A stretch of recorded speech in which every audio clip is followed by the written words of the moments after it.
everyone. Today is Friday and this means that we are going to get our hands dirty, and now we are going to try craft plaster. Plaster is a great material to use for basic sculptures and craft projects because it is easy to prepare and sets in a few minutes. Mixing plaster is easy, but there are some important steps that you need to keep in mind.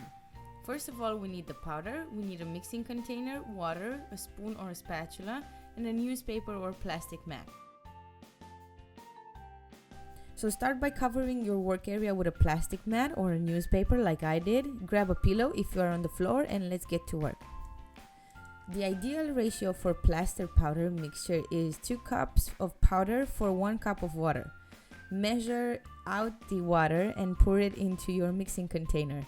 On the instructions says that first you add the water and then you put the powder in. But of course I did the opposite and sprinkled the powder first because apparently that's the way I function. But I worked with this kind of clay before and I know that is working also if you start by adding the powder first and then the water.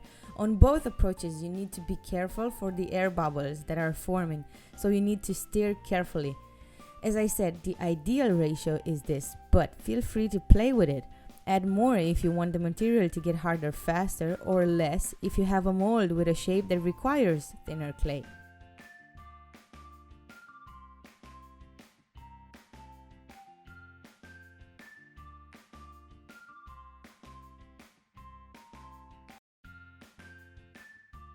After a few minutes, we can put the mixture into the mold.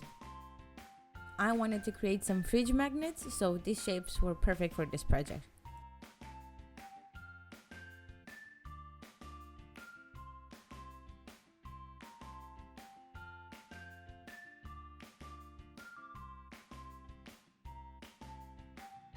If you want to have colored plaster mixture, add some poster paint or acrylic paint.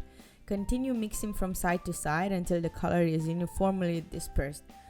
Remember though that if you do this, you will have the clay in only one color, which will make it difficult to paint in lighter colors after. Of course, you can put them in different containers and paint the mixture separately, or just leave it white like I did.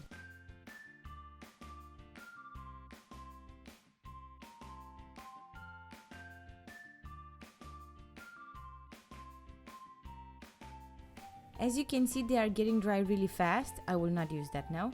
But to make sure that they are perfect, I would let them dry completely for a day.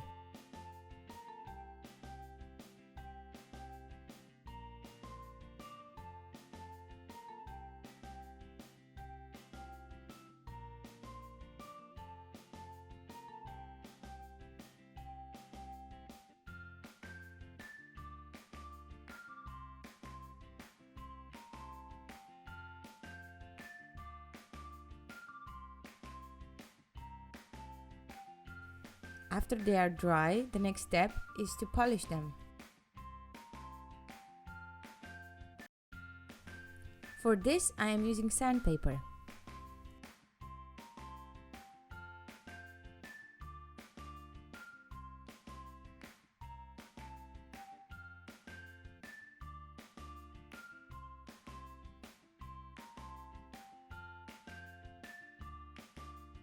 See, we need to make sure that the edges will be nice and smooth.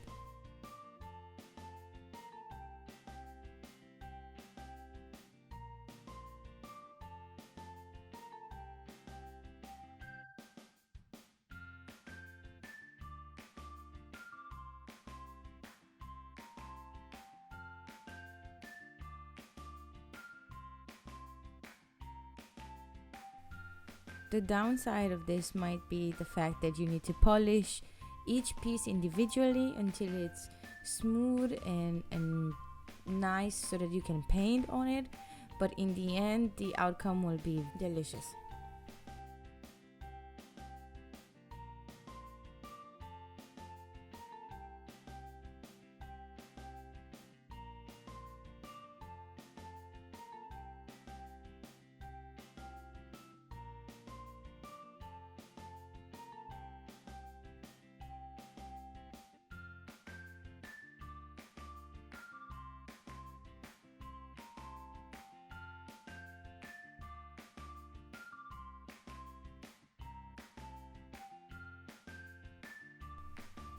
When you are done, put them carefully in a bag so they will not get chipped on the way back. Now it is time to paint them. The material is very resistant, so you can use any kind of paint on it. You can spray it or use acrylic, markers, and so on.